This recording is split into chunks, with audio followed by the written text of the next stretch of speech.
that we can all agree that the highest praise is due to those who fought their way to greatness from obscurity, who clothed themselves with power and pulled themselves up by their bootstraps and proven themselves worthy of this authority.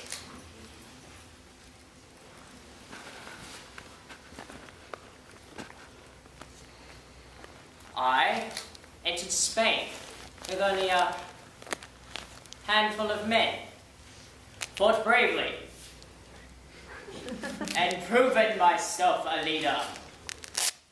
And eventually, as a result of my exploit, I was honored with supreme command.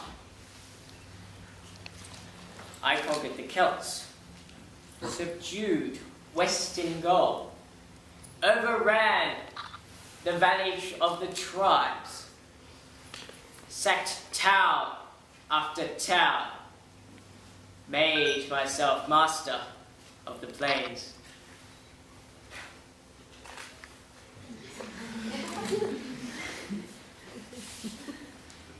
In one day, I slew such a host that their neck rings were measured in bushels, and the rivers were bridged by their bodies.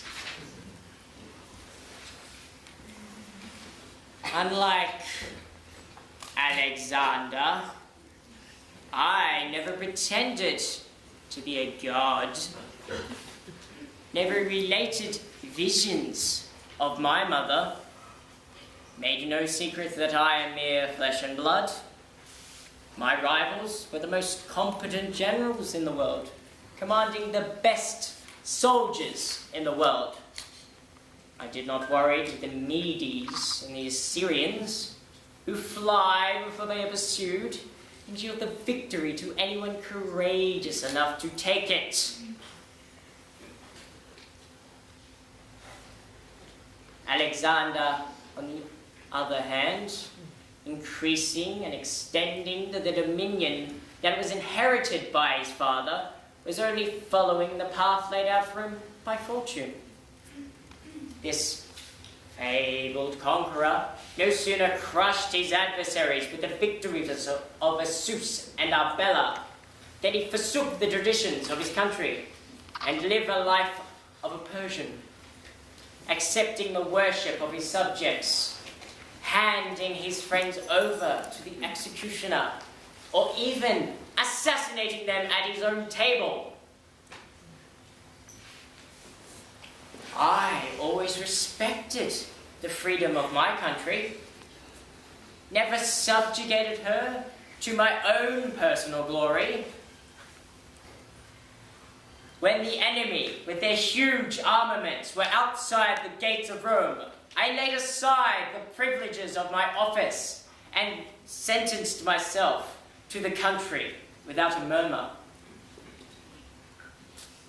Yet Alexander would call me a barbarian because I am unskilled in the Greek culture, because I cannot recite Homer.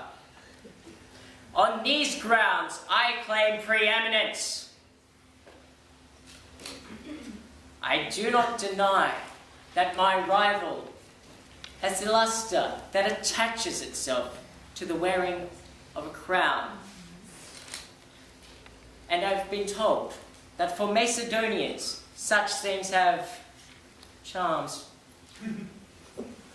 But I do not believe that this constitutes for a higher claim than the courage and the